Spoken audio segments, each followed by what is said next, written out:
विद्या दर्पणायते, यद विद्या दर्पणायते। जय बोलिए 1008 आदिनाथ भगवान की, 1008 नेमिनाथ भगवान की, परम पूज्याचे शांति सागर जी महाराज की, परम पूज्याचे श्री मावी कीर्ति महाराज की, परम पूज्याचे श्री विमल सागर महाराज की, परम पूज्याचे श्री सन्मति सागर महाराज की, परम पूज्याचे गुरु सुंदर सागर महाराज की, जिनवाणी माता की, हरिका रत्न सुनाई माता की जय, हरिका संत की जय।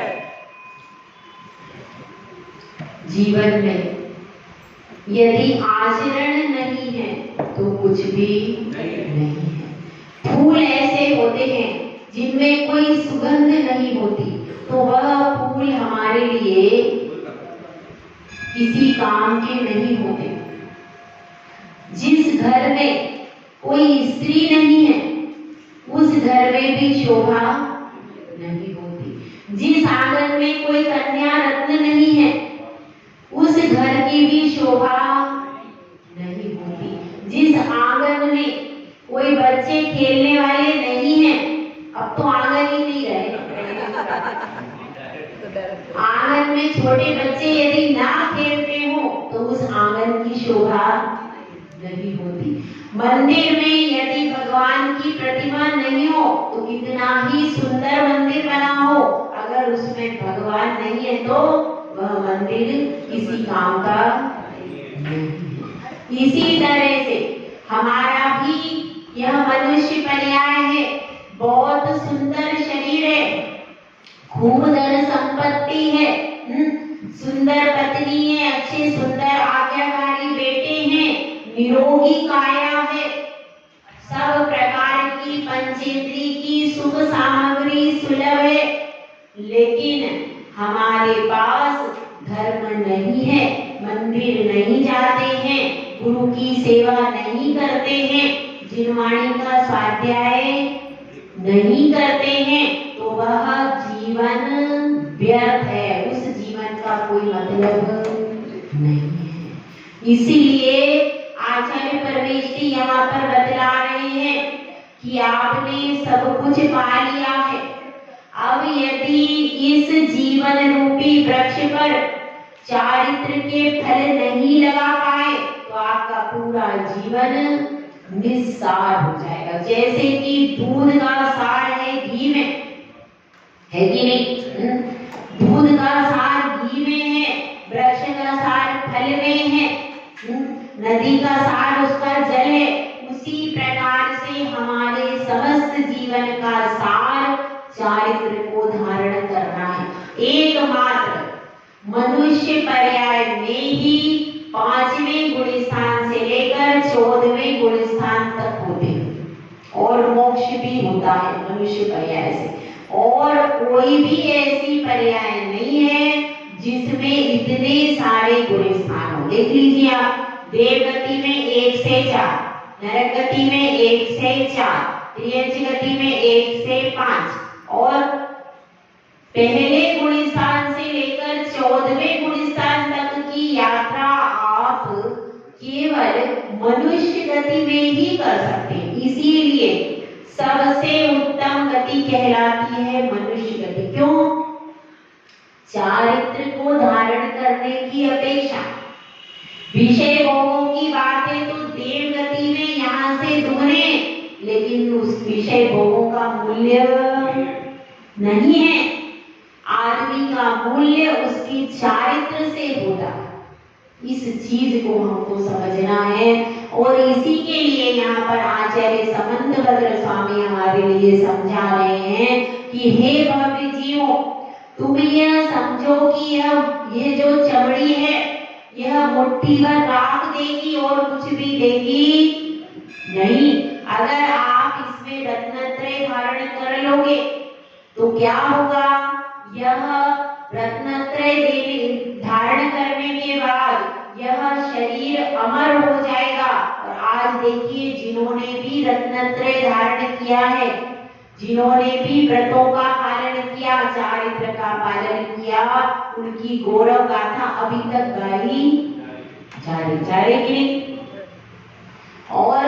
उन्होंने अपने जीवन में कुछ नहीं किया, चारित्र का पालन नहीं किया, उनका कोई नाम रखना भी पसंद। रावण नाम का एक भी व्यक्ति मुझे बता दो पूरे संसार में है क्या कोई? केकई नाम किसी स्त्री का हो तो बता दो, मंथरा नाम किसी स्त्री का हो तो बता दो, कोई रखता है? राम सब कोई रखते हैं, सीता भी रखते हैं नहीं, लेकिन रावण कोई आज तक रखा नहीं।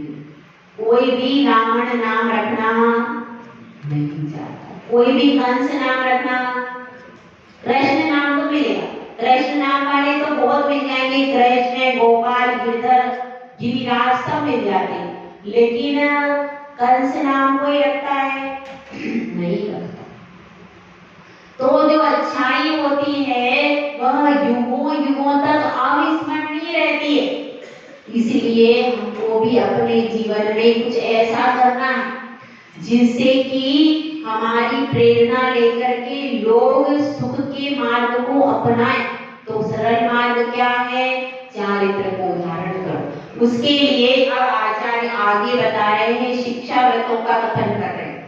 शिक्षा व्रत का अर्थ क्या है? जो मुनि बनने की, महाव्रत पालने की शिक्षा देते हैं उनको क्या कहते हैं? शिक्षाव्रत कहते हैं। उनका नाम है शिक्षाव्रत। और मतलब क्या परिभाषा हुई? जिनके द्वारा महाव्रत को पालन की शिक्षा मिलती है उनको क्या कहते हैं? शिक्षाव्रत कहते हैं।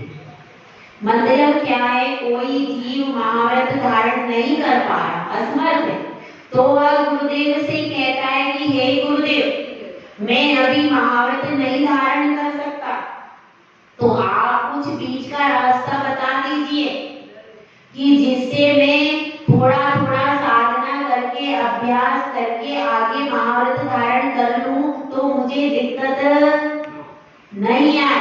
तो इसके लिए गुरुदेव ने बताया है कि आप शिक्षाव्रत का पालन करो। यदि आप शिक्षाव्रत का पालन करोगे तो आपको जो मुनि पद के बाद जो क्रियाएं होंगी उनका पहले से अभ्यास हो जाएगा, और अभ्यास हो जाने के कारण जब आप महाव्रत धारण करोगे तो इस अभ्यास के कारण आपको फिर वहां पर परेशानी नहीं आएगी। इसलिए तो अब ये यहाँ पर बताए हैं, शिक्षाव्रत की परिभाषा सबको समझ में आ गई? ठीक है। अब इसमें शिक्षाव्रत आगे शिष्य पूछ रहा, क्या पूछ रहा है कि हे गुरुदेव, शिक्षाव्रत कितने प्रकार के होते हैं, कौन से होते हैं, यहाँ वो समझाइए। तो यहाँ पर बता रहे हैं आचार्य परमेश जी 91 नंबर की गाथा। देशावकाशिकं वा सामायिकं प्रोषदोपवासो वैयाव्रत्यं शिक्षाव्रतानि चत्वारि श्रेष्ठानि। देशावकाशिकं वा सामायिकं प्रोषदोपवासो वा वैयाव्रत्यं शिक्षा व्रतानि चत्वारि श्रेष्ठानि। अब इसको थोड़ा सा समझ लें। यहाँ पर 4 वेद बताएं। पहला क्या है? देशावकाशी, दूसरा है सामयिक, तीसरा है प्रोषदोपवास, और चौथा है वैयाव्रत। यह 4 शिक्षाव्रत कहे गए। ठीक है। इसकी परिभाषा आगे धीरे धीरे करके आचार्य परमेश जी स्वयं बताएंगे। यदि मैं अभी खोल दूंगी तो बाद में मजा नहीं आएगा। जैसे पिक्चर का ट्रेलर चल रहा है, अब इसी में सारी पिक्चर बता देंगे तो फिर आप देखने में मजा नहीं आता। इसलिए अपना सिर्फ यहाँ पे ट्रेलर बता दिया आचार्य श्री ने कि भाई ये 4 बताए, अभी क्या है, कैसे है, ये मैं आगे बोलूंगा। तो अपने को क्या समझ में आया कि शिक्षारतों की संख्या कितनी है? 4 संख्या। और उनमें पहला कौन सा है? देशावकाशी, फिर सामयिक, फिर प्रोक्तोपवास और फिर चौथा कौन सा है? वैयाकरण। ये 4 शिक्षाव्रत आपको धारण करने से महाव्रत को पालन करने में सहूलियत होती है। तो अब अपन देखते हैं पहला व्रत कौन सा है। देशावकाशिकं स्यात्, देशावकाशिकं स्यात्, काल परिच्छेदनेन देशस्य, कालपरिच्छेदनेन देशस्य, प्रत्यहमनुव्रतानां, प्रत्यहमनुव्रतानां, प्रतिसंहारो विशालस्य, प्रतिसंहारो विशालस्य, देशावकाशिकं स्यात्, देशावकाशिकं स्यात्, काल परिच्छेदनेन देशस्य, कालपरिच्छेदनेन देशस्य, प्रत्यहमनुव्रतानां, प्रत्यहमनुव्रतानां, प्रतिसंहारो विशालस्य, प्रतिसंहारो विशालस्य। अब आपको समझ में आया? विशालस्य देशस्य, देखिए ऊपर दिया नीचे दिया हुआ है। विशालस्य ऊपर देशस्य दिया। विशालस्य देशस्य का अर्थ क्या है? दिग्व्रत में धारण किए गए विशाल देश का। फिर क्या है? काल परिच्छेदनेन, गाथा में देखिए दिन रात मास वर्ष आदि की मर्यादा से, ठीक है। उसके बाद प्रत्यहम यानी प्रतिदिन, प्रत्यहम लिखा है उसका अर्थ है प्रतिदिन। प्रतिसंहारो त्याग करना, सो अनुव्रता अनुव्रतधारियों का क्या है? देशावकाशिक नामक शिक्षाव्रत। अब इसको थोड़ा सा देख लीजिए, देख लेते हैं। दिग्व्रत किसमें आता है बताइए? दिग्व्रत कौन से व्रत में आता है? गुणव्रत में आता है। परिभाषा नहीं पूछ रही। गुणव्रत में हमने पढ़ा था ना क्या? दिग्व्रत। तो उस दिग्व्रत में क्या मर्यादा बताई थी?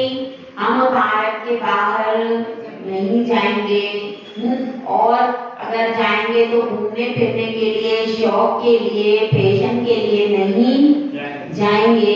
केवल तीर्थ यात्रा के लिए 1-2 देशों की छूट रखी, 3-4 देशों की, इसके अलावा नहीं। तो ये अपन ने जो मर्यादा की थी, ठीक है। अब उस मर्यादा में भी रोज के रोज नियम लिखो कि आज हम कहाँ नहीं जाएंगे, आज हम यहाँ से बाहर नहीं जाएंगे, आज हम परतापुर में ही रहेंगे। ये रोज की रोज मर्यादा। और एक 10 दिन पर्युषण में हम परतापुर से बाहर नहीं जाएंगे। कभी जाना पड़ा तो केवल भगवान के दर्शन के लिए या दिगंबर गुरु के लिए जाएंगे, अपने शौक के लिए, अपने आमोद प्रमोद मनोरंजन के लिए, बाजार में सामान खरीदने के लिए। ऐसे भी लोग नियम करते हैं कि भाई कोई साधु उपवास कर रहा है तो उसके पास जाना। तो अगर आप उसके पास जाते हो तो आपको पाप का सृजन नहीं होता। क्यों? क्योंकि साधु के दर्शन करते ही आपके सारे पाप वहीं पर प्रक्षालित हो जाते। इसलिए तो इस प्रकार से जो हमने बड़ी मर्यादा बनाई थी, अब उसको छोटा कर लेना है, ताकि रोज रोज आपको सीमित दायरे में रहने का अभ्यास हो जाए। क्योंकि जो मुनिराज होते हैं, वो मुनिराज क्या करते हैं? अब उन्होंने परिमाण कर लिया। अब उनको तो जैसे जहां भी रहते हैं फिर उस स्थान को छोड़कर नहीं जाते। उनका कहाँ जाने का है? सिर्फ शुद्धि के लिए जाना है और आहार के लिए जाना है। तो इसलिए आपको यदि अभी पहले से अभ्यास रहेगा तो बाद में आकुलता नहीं होगी। नहीं तो बाद में भी लगेगा मैं यहाँ चला जाऊं, मैं वहां चला जाऊं, ऐसे विकल्प आएंगे। इसलिए आपको बता दिया कि भाई आज ऐसा करो, आज नियम कर लो, हम परतापुर में ही रहेंगे। फिर परतापुर में भी कहा गए तो हम इस अपने घर से केवल मंदिर के लिए जाएंगे और कहीं भी नहीं जाएंगे। अब इसमें आपको प्रश्न हो सकता है कि माता जी हमने नियम ले लिया, फिर हमको फोन आया, क्या मोबाइल से घंटी बजी और फोन आया, आपके परिवार में वहां पर बच्चे का जन्म हो गया, ठीक है, या फिर आपके परिवार में कोई सूतक आ गया, पाठक आ गया, ठीक है, ऐसी परिस्थिति में तो आपको वहां पर बैठने के लिए हो सकता है वो अहमदाबाद में हो सकता है आपका कहीं और हो, तो दूसरे सगे भी हो सकता है, विदेश में तो शायद नहीं होता है जहाँ तक है, तो अपने देश में भी कोई किसी का बम्बई में, अहमदाबाद में, कानपुर, नागपुर, कहीं भी दूसरी जगह से संदेशा आ गया, तो जन्म में जाओ जरूरी नहीं, लेकिन मरण के समय तो जाना, सगा रिश्तेदार हो, कोई परिस्थिति हो, या फिर ऐसा फोन आ गया बेटे का स्वास्थ्य बहुत खराब है, अस्पताल में है, तो बुलाया है तो जाना पड़ेगा। ऐसी परिस्थिति तो पहले ही आपको छूट रखनी पड़ेगी, पहले ही अपनी कॉपी में लिख लो कि सूतक पाठक की स्थिति की छूट। सूतक पाठक का मतलब यदि कहीं ऐसा संदेशा आ गया तो हम वहां पर जा सकते हैं, ठीक है। इसके अलावा अपने शौक के लिए बाजार में नहीं घूमना, समझ में आएगा। अपने यदि हमको कोई सामान खरीदने जाना है तो फिर उस दिन वो नहीं खरीदना, केवल अपनी ऐसी परिस्थिति हो जाए, अब बाजार वहां गए दवाइयां खरीदना है वो एक अलग चीज है, लेकिन हमको साड़ी भी खरीदना है, गहने भी खरीदना, तो अपने शौक की कोई वस्तु नहीं खरीदना। कोई बीमार, घर में ही ऐसा हो गया भाई, हमने नियम ले लिया था, घर में ही ऐसा हो गया कि हमारी सासू बीमार हो गई, कोई है नहीं घर में, अभी तुरंत जाना है तो बाजार से जाके दवाई खरीदनी पड़ेगी, तो उस परिस्थिति की छूट। घर में कोई बीमार हो जाए, किसी की तबीयत खराब हो जाए, किसी बच्चे का घर में जन्म हो जाए, कोई परिस्थिति हो जाए, तो वो परिस्थिति, क्योंकि वो सब आपका कर्तव्य वो पूरा करना है, इसलिए कर्तव्य की छूट। लेकिन मैं स्वयं अपने लिए, अपने मनोरंजन के लिए, अपने विषय भोगों के लिए कहीं पर भी नहीं जाए, और वो परिस्थिति है, कभी ऐसा हो नहीं भी हो, तो परिस्थिति बन, लेकिन अपन को सारी कंडीशन पहले ही अपने पास लिख के रखनी चाहिए, ताकि फिर अरे अब मैं क्या करूं, अब मैं जाऊं कि नहीं, अब मैं जाऊं कि नहीं, पूरे दिन विकल्प चालू, ना इधर रहे ना उधर, अब मैं चली गई, अब प्रायश्चित लूं क्या। इसलिए पहले अपने को पता है ये सब काम काज होते हैं, इन सब में जाना जरूरी होता है, और कहीं जैसे जाना जरूरी नहीं है तो आप टाल दो, इन्होंने हम कराएंगे, ऐसा कर सकते। तो अपनी सारी आपकी कंडीशन आपको पता है कि किन किन परिस्थितियों में आपको जाना जरूरी है, तो उस कर्तव्य की स्थिति से कहीं पर आपको समाज में व्यवहार की दृष्टि से यदि आप चले जाते हो तो उसमें लिख दो कि समाज में व्यवहार के लिए, कर्तव्य के लिए छूट। इसके अलावा मैं अपने मनोरंजन के लिए तो वो परिस्थिति रोज नहीं बनती, जब बनती है, अगर कभी बनी और आप कहीं, अब बेटा बीमार है, घर में कोई है नहीं, तो आप भी बुखार की दवाई लेने बाजार में चले गए, तो उसकी छूट पहले ही रख लो कि भाई कहीं कोई बीमार हो जाएगा, कोई परिस्थिति हो जाएगी, बाजार से कोई चीज लानी जरूरी है, कुछ नहीं आपको याद है कि नहीं ये घरेलू नुस्खा, ये सामान मंगा लूं मैं तो तुरंत बच्चा ठीक हो जाएगा, दवाई के लिए चले गए, उपचार के लिए, क्योंकि घर में जितने भी सदस्य रह रहे हैं उनका एक दूसरे की सेवा करना, एक दूसरे को संभालना एक अपना कर्तव्य। ऐसा नहीं है कि खाली बहू करेगी, खाली सास करेगी, नहीं, जब भी एक व्यक्ति बीमार होगा परिवार में तो पूरे परिवार का दायित्व है कि उसको हर प्रकार से शांतिप्रद करे, है कि नहीं। तो उस परिस्थिति में यदि परिवार के 5 सदस्य हैं और आपका नियम, तो आप ऐसा कर सकते हो कि आपके पति देव चले जाएं, तो भी हो सकता है, और कभी कोई नहीं है तो उस परिस्थिति में ऐसा नहीं मेरा तो त्याग है, मैं बाजार से दवाई नहीं ला, ऐसा नहीं करना। जीव दया सबसे पहले, उसके बाद में सारे नियम कानून है, ध्यान रखना। तो इसलिए पहले अपना परिवार है, अपना, क्योंकि परिवार में भी जो बैठा है वो हमारा साधर्मी बंधु है, वह भी जिन धर्म का पालक है, तो उसकी रक्षा करना, उसका पालन कराना, यह भी हमारा कर्तव्य है। तो वो सब भी पालन करते हुए अपने को पहले ही ध्यान में रखना। तो अब इसमें क्या बता रहे हैं, जो हमने विशाल मर्यादा की थी, भारत देश की मर्यादा की थी, अब उसको रोज थोड़ा थोड़ा कम करते हैं। अब देखिए, आज हम राजस्थान से बाहर नहीं जाएंगे। किसी ने ऐसा नियम ले लिया, किसी ने नियम ले लिया, अब यहाँ पर ये इसमें जिला कौन सा लगता है? बांसवाड़ा। आज हम बांसवाड़ा से बाहर, ये जिले का हो गया। फिर किसी ने लिया, आज हम परतापुर से बाहर नहीं जाएंगे, और उसमें भी लेते अब परतापुर में आज हम अपने घर और मंदिर के अलावा कहीं भी ऐसे रोज रोज के नियम ले लो, और कोई परेशानी नहीं। यदि आप कंडीशन पहले ही लिख लोगे तो परेशानी, पर आप इससे बंधना सीख जाओ। यदि आप बंधना नहीं सीख पाए तो बाद में महाव्रत लोगे तो क्या आपको लगेगा कि अरे कहीं बाहर ही भी जा सकते, क्योंकि वहां पर तो दो ही चीजें, या तो आप शुद्धि के लिए जाओ या फिर आहार के लिए जाओ। तीसरे, आपके बहुत बहुमूल्य वेश है, ये ऐसे साधारण तरीके से बाजार में आदमी नहीं जा सकता। ये बहुत कीमती चीजें, जैसे कीमती रत्न होता है, कीमती रत्न होता है तो वो बार बार बाजार में चौराहे पर नहीं लिया जा सकता है, नहीं लेके जा रहे उसको।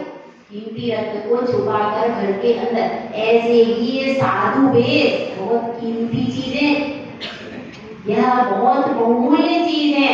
और देखिए, पूरे भारत में भी बहुत कम साधु हैं, इसीलिए रत्नत्रय मूल्यवान है। इसीलिए आपको समझा रहे हैं कि अपन भी मूल्यहीन बनकर जीवन बर्बाद मत करो, मूल्यवान बन के जीवन जियो, और मूल्यवान बनकर के ही समाधि करके अपने जीवन को सार्थक करना। ठीक है, अब इसमें यही बताया है कि किसका है? अनुव्रतधारियों का, महाव्रतियों का नहीं है। लेकिन अनुव्रतधारी भी अभ्यास कर रहा है कि जब मैं महाव्रती बनूंगा तब मुझको सीमित एरिया में रहना, सीमित एक कमरे में ही आपको दिन भर बैठकर वहीं पे स्वाध्याय करना है, वहीं पर सहाय करना है, वहीं पे सब कुछ करना है कि नहीं? आपको उसी समय उतना ही परिमाण मिलेगा, ज्यादा चीजें नहीं मिलेगी। यहाँ तो बड़े बड़े मकान में आप रह लोगे, लेकिन जब दीक्षा लोगे तो आपको छोटी सी चीज में भी, छोटी सी जगह में भी संतोष भाव आ जाए। इसलिए यहाँ पर क्या करवा रहे हैं? यहाँ पर बता रहे हैं कि आप छोटी जगह में भी संतोष करना यदि अभी सीख जाओगे तो जब महाव्रत लोगे तो आपके मन में विकल्प नहीं आएगा। इसलिए यहाँ पर सिखा रहे हैं कि मुनिव्रत पालन की शिक्षा दे रहे हैं कि वहां पर जब आपको एक ही जगह पर बैठ करके ध्यान करना है, सामायिक करना है, स्वाध्याय करना है, तो आपको बाहर का विकल्प नहीं आए। इसलिए यहाँ पर यह सब बताया। और इसी से जुड़ी हुई एक और गाथा है, उसको भी ले लेते तो ये विषय और क्लियर हो जाए। रेहारी ब्राह्मणा क्षेत्र नदी दाव योजना देशावकाशिकस्य स्मरन्ति सीमनां तपोव्रता रेहारी ब्राह्मणां क्षेत्र नदी दाव योजना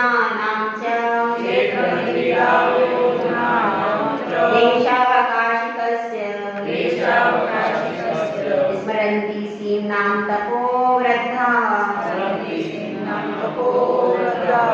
थोड़ा सा गाथा में देखते हैं। ग्रहहारी ब्राह्मणम, इसका अर्थ क्या है? अमुक घर, छावनी, गांव आदि। ठीक है, जो घर है, छावनी भी होती थी पहले, है ना? छावनी का बोलते थे पहले। ग्राम, घर में, ग्राम में एक जगह बांटते थे उसको छावनी बोलते। और गांव, किसी का घर, घर तक की मर्यादा ले ली। आज हम अपने घर से 5 घर तक, 5 घर से आगे नहीं जाएंगे। ये क्या है? ये अपन ने परिमाण कर लिया कि 5 घर से आगे नहीं जाएंगे, ये परिमाण है। उसके बाद क्या है? छावनी। उसके बाद फिर गांव। गांव में कैसे मर्यादा कर लेते हैं? जैसे कि परतापुर की कर लेना, कोई दूसरे बांसवाड़ा में, दूसरे अपने बांसवाड़ा की अपनी कॉलोनी की कर ले। कोई मोहन कॉलोनी में रहता है, कोई आदिनाथ कॉलोनी में रहता है, बांसवाड़ा में किसी ने कर लिया कि मैं मोहन कॉलोनी से बाहर नहीं जाऊंगा। यहाँ पर आदिनाथ कॉलोनी का नियम कर कभी अपना आदिनाथ कॉलोनी से बाहर नहीं जाऊंगा, ये सब हो जाता है। उसके बाद खेत, अब क्या ये जो लोग खेती किसानी करते हैं उनके लिए थे, तो वहां पर क्या होता है, बड़े बड़े लंबे लंबे खेत होते हैं, खेती किसानी जो करते हैं वहां पर उतने लंबे लंबे खेत होते हैं, तो कहते हैं मैं उस खेत से बाहर नहीं जाऊंगा। ये खेती किसानी वालों के लिए होगा, आप लोगों के लिए नहीं करेगा। तो जो खेती किसानी करते हैं उनके लंबे लंबे खेत ही खेत हैं चारों तरफ, तो वो मर्यादा कर लेते हैं कि हम ये 5 खेत 10 खेत जो है इनसे बाहर नहीं जाएंगे। और खेतों में ही मकान होते हैं, जो लोग रहते हैं, अभी भी देखिए आप महाराष्ट्र कर्नाटक में अभी भी लोग रहते हैं तो खेतों में ही मकान बना के रहते हैं वो लोग, उसी में उनकी झोपड़ी रहती, मकान रहता है, वहीं पर खेत रहता है। तो क्या कर लेते हैं फिर वो कैसे प्रमाण करें, तो वो उसी में 10 खेत से आगे में नहीं जाऊंगा ऐसे प्रमाण करते हैं। और क्या करते हैं, नदी, यहाँ पर कौन सी माही नदी है, तो माही नदी है, तो कोई ऐसे प्रमाण कर लेगा कि हम माही नदी के उस पार नहीं जाएंगे, माही नदी तक ही जाएंगे, ऐसा भी प्रमाण कर सकते हैं। फिर क्या है, वन, अब वन भी कोई हो, पहले ऐसे बड़े बड़े जंगल होते थे, तो उस वन के बाहर हम नहीं जाएंगे। अब है ना, उससे सीता का भी आया, कौन से वन में रहती थी, दंडक वन में, दंडक वन में उसका हरण हुआ। तो ऐसे वन होते थे बड़े बड़े, तो उस वन तक के नगर के बाहर वन होते थे पहले, अब तो उतने वन रहे नहीं, पहले घने वन होते थे नगर के बाहर, तो उस वन में तो फिर अपने नगर के बाहर वन तक की मर्यादा कर लेते थे कि उस वन से बाहर हम नहीं जाएंगे, वो वन हो गए। उसके बाद क्या है, योजन, और योजन की मतलब कितने किलोमीटर तक नहीं जाएंगे। अब आपको पता है प्रतापपुर कितने किलोमीटर की एरिया में, कितने किलोमीटर, 2-2.5 किलोमीटर बस। तो जितने भी अपने को रखना है, बांसवाड़ा तक रखना है, जितना भी किलोमीटर का area, 10 kilometre 15 kilometre 20 kilometre 50 kilometre जो भी रखना है, वो अपना एक बार ऐसे भी करके देख सकते हैं कि हम इतने किलोमीटर से बाहर नहीं जाएंगे, किलोमीटर की मर्यादा रखी। और क्या है फिर, तो इस प्रकार से अपन कई प्रकार की मर्यादा कर सकते हैं। तो इसमें क्या बताया, तपोव्रत, अब इसमें अमुक घर छावनी गांव का तपोव्रत मतलब ये कौन बताया है, इसमें देखो आचार्य श्री ने अपना कहीं भी कुछ नहीं रखा, हर जगह बता दिए किसने बताया है, कौन करता है, तपोव्रत। तो 3 प्रकार के बताए थे पहले व्रत, याद है तुमको, तपोव्रत, वयोव्रत और 4 प्रकार के बताए थे। तो एक तो बताया था ज्ञान व्रत, एक बताया था तपोव्रत, एक बताया था वयोव्रत, 3 प्रकार के। तो अब इसमें क्या है, तपोव्रत का मतलब क्या है, जिन्होंने दीर्घ काल तक तपस्या की है, कठिन कठिन तपों को कर लिया, जो तपस्या करने में निष्णात हो गए, वैसे कौन कहलाएंगे, मुनिराज जी कहलाएंगे। अपन लोगों को तप का अभ्यास थोड़ी है, सबसे ज्यादा अभ्यास किसको है, मुनिराज को। तो वो तपोव्रत मतलब महातपस्वी आचार्य, गणधराधिक आचार्य, तो उन्होंने ये सब मर्यादा बताई है। मैं अपने मन से नहीं कह रहा हूँ, ये आचार्य समंतभद्र स्वामी की विशेषता, उनकी लघुता, उनकी विनय, क्या कि हर गाथा में वो लिख रहे हैं, कीर्तनकर भगवान कह रहे हैं, गणधर कह रहे हैं, ये कह रहे हैं, अपने बारे में कुछ भी। हम अगर एक श्लोक भी लिखे तो हमें मिल पाता है, हम अपना नाम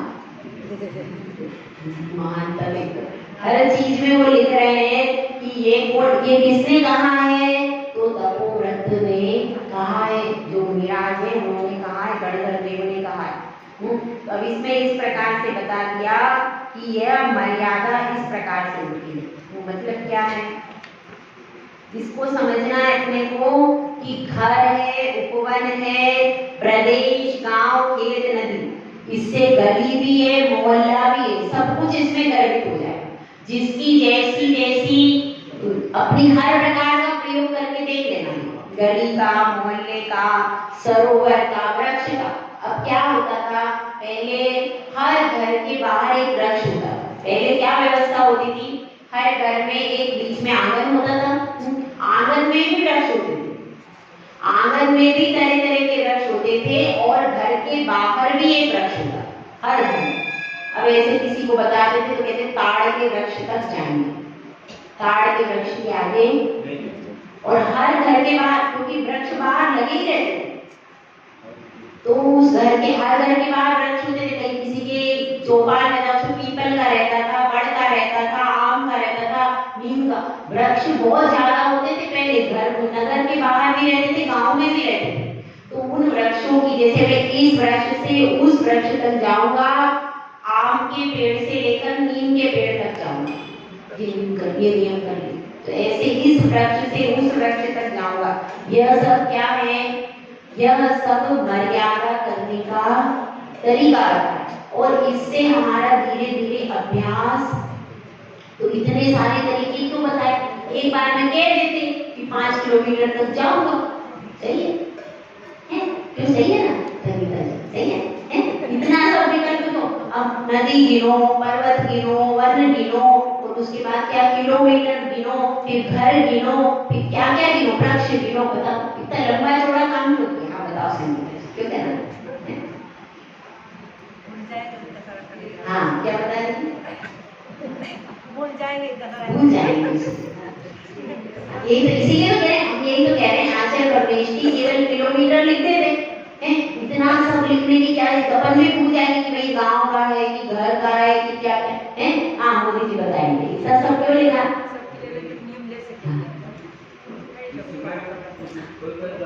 अलग-अलग की आसक्ति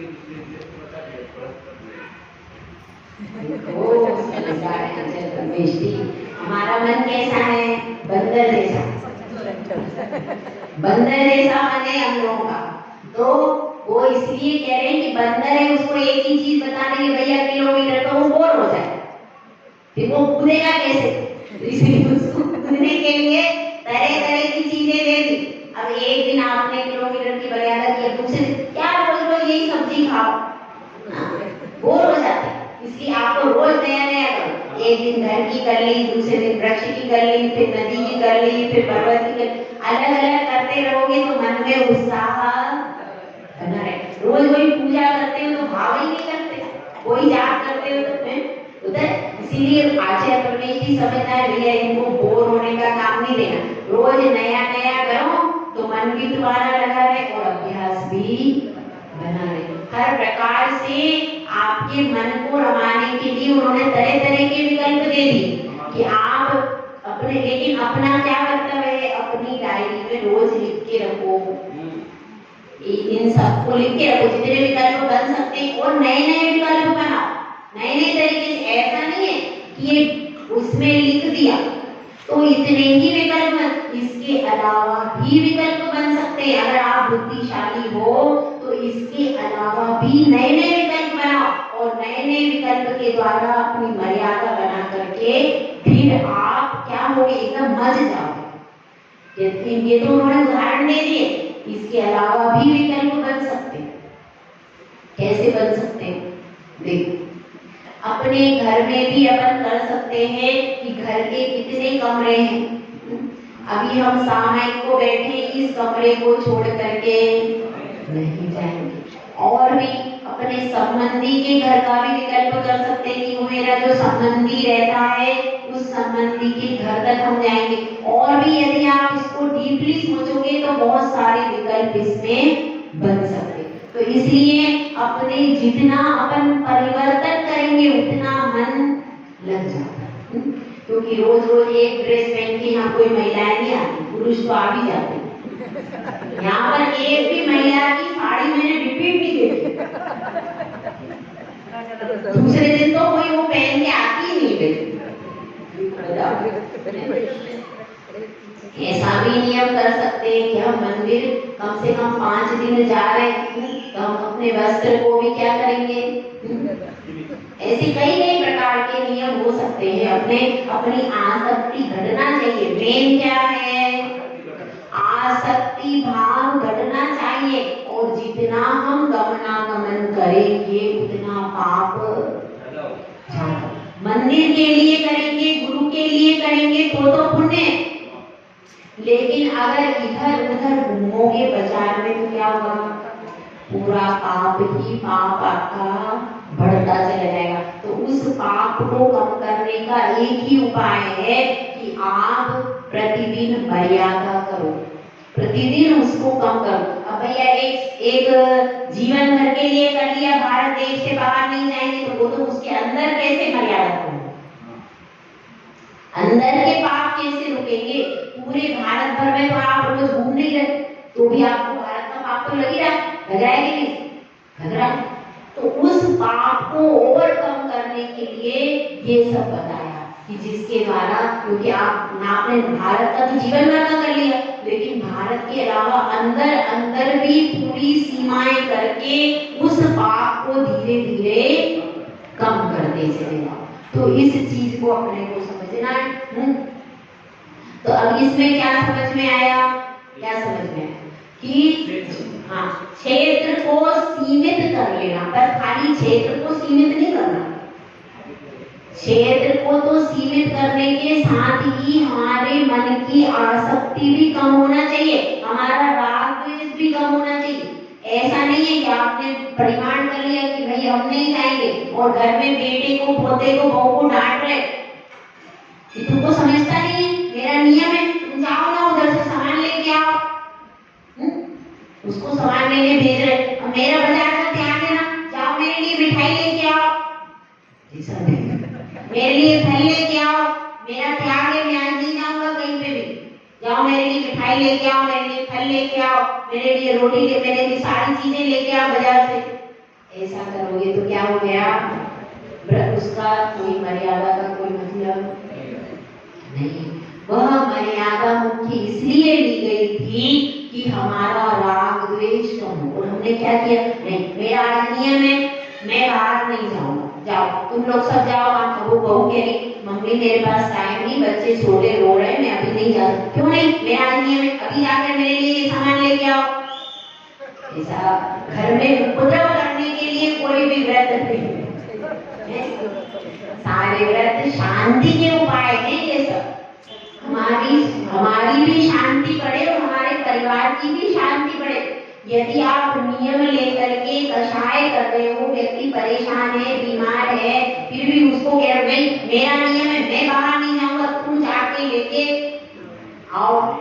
और मोबाइल पे कह दिया नहीं ये सामग्री मैं यहाँ से नहीं जाऊंगा, पर मोबाइल पे फोन करके कह दिया बाजार में ये सामान ला दो, वो सामान, तो मोबाइल से भी आप सामान मंगा नहीं सकते। अगर आपने नियम कर लिया कि मुझे बाहर नहीं जाना, तो कोशिश सर्वोत्तम तो यही है उस दिन कम से कम नहीं मंगाओ, पर मतलब सर्वोत्तम यही है कि आप उस दिन मत मंगाओ। तो इस तरह से अपने परिवार को संक्लेश उत्पन्न हो ऐसा कोई भी व्रत उपवास ना करो तो बढ़िया, ये ध्यान रखना।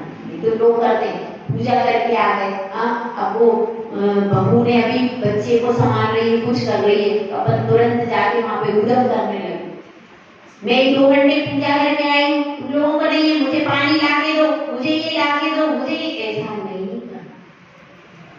परिवार को सुखी रखना, उनको इस तरह से आपका व्रत हो जाए कि परिवार वालों को पता ही नहीं चले, अरे आपने व्रत कर लिया, हमें तो पता ही नहीं चले। ऐसे इतनी शांति होना चाहिए कि आपकी शांति को देखकर लोग धर्म करने लगे कि इनको इतनी शांति है, इतनी शांति से, इतने उत्साह से इतना बड़ा व्रत कर लिया। अब देखो हमारे बच्चों ने कितनी शांति से कर लिया, आप लोग होते तो पता नहीं क्या करते। नियम नहीं करना है, संयमित रहना है और संयमित होकर के व्रत करना है। शांति से, शांति स्वयं में भी रहे, स्वयं की आत्मा में भी शांति रहे और हमारे परिवार वालों को भी शांति रहे। अगर आप व्रत कर रहे हो, उपवास कर रहे हो, कुछ भी अनुष्ठान कर रहे हो, लेकिन आपकी सुख शांति भंग हो रही, तो उस व्रत उस उपवास का कोई मतलब मेन इन्होंने पहले ही बता दिया, राग द्वेष निवृत्ते चरणम प्रतिपद्यते साधु। राग द्वेष की निवृत्ति के लिए ही चारित्र ग्रहण किया जाता है। यदि राग द्वेष बढ़ता जा रहा है तो उस चारित्र का कोई मतलब नहीं। वास्तविक चारित्र वही है जिससे राग द्वेष कम होता है। हमारे ये शिक्षा व्रत है, इसमें जितनी जितनी क्षेत्र की मर्यादा अपन करते जाएंगे और नियम भी ले सकते हैं। यदि आपको लगता है कि मोबाइल से मुझे मंगाना पड़ सकता है, तो अपने नियमावली में पहले ही लिख लो कि मोबाइल से विशेष परिस्थिति में सामान मंगाने की छूट, पहले ही लिख लो। यदि आप पहले ही लिख लोगे तो आपको बाद में विकल्प भी ले जाएगा और दोष भी नहीं मिलेगा। ऐसा ध्यान रखना कि आपने कैसा नियम लिया है, स्वयं जाने का नियम लिया है कि दूसरे को भेजने का नहीं, ऐसा नियम लिया। सब पहले ही क्लियर कर लोगे तो आपका व्रत विशुद्धि पूर्वक पड़ेगा, आपको आकुलता भी नहीं होगी और यह व्रत आपके लिए, आपके परिवार के लिए सुख शांति का हेतु बनेगा। तो हम सब चारित्र के पथ पर बढ़ करके आगे शिवरौनी को स्वीकार करें। जय भोला, जय सुंदर सागर महाराज की जय।